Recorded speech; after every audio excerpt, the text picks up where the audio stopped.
Nah, lembar observasi ini kita mengamati ya, waktu misalnya diskusi, waktu gerak-geriknya belajar, kita akan menilai di observasi itu ada tanggung jawab, ada dari segi kerjasama, ada dari segi disiplin.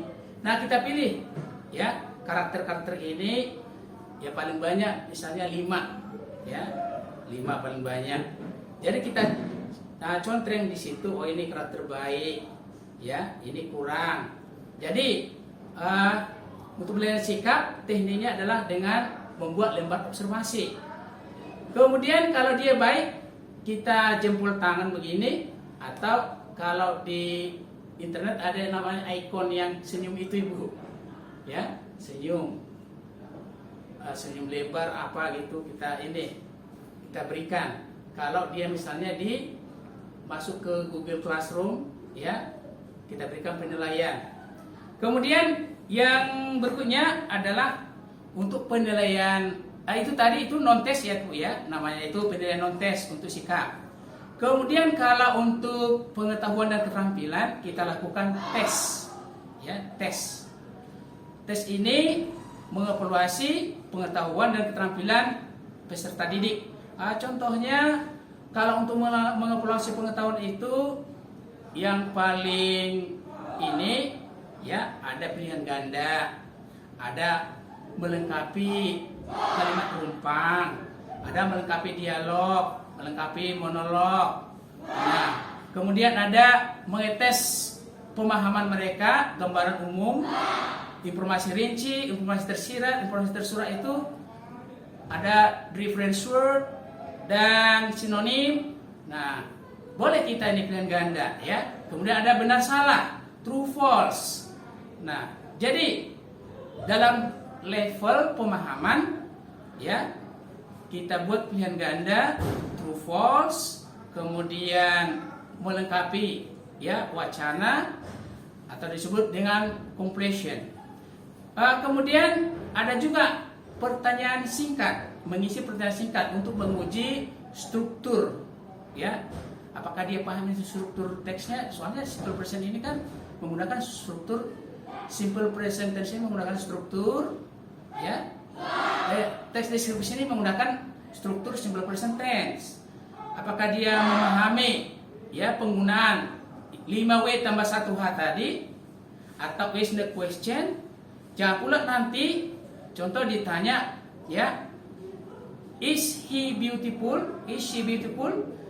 Langsung dijawabnya yes, she does gitu. Yes, she does. Kan seharusnya is. Nah. Iya. Baik, Bapak luar biasa. Pertanyaan yang berikutnya Bapak ya. Yeah. Apa yang akan Bapak lakukan terhadap hasil penilaian tersebut? Silakan Bapak. Sesudah saya mendapatkan gambaran hasil penilaiannya, maka saya akan melakukan refleksi. Refleksi ini saya tanyakan siswa, apa sih hambatanmu dalam belajar simple present ini?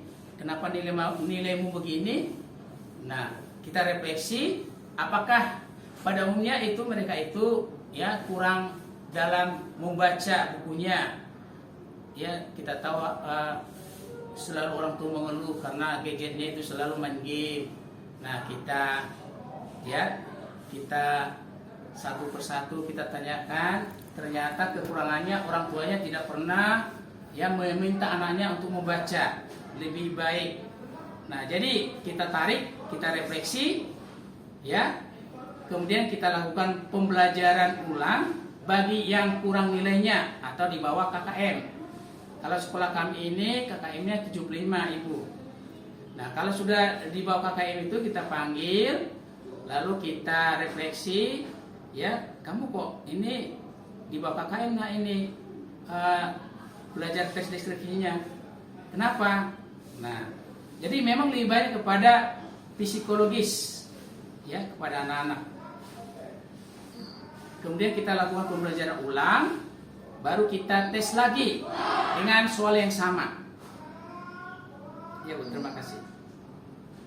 Baik Bapak, terima kasih sudah bersedia di sesi simulasi pembelajaran kali ini.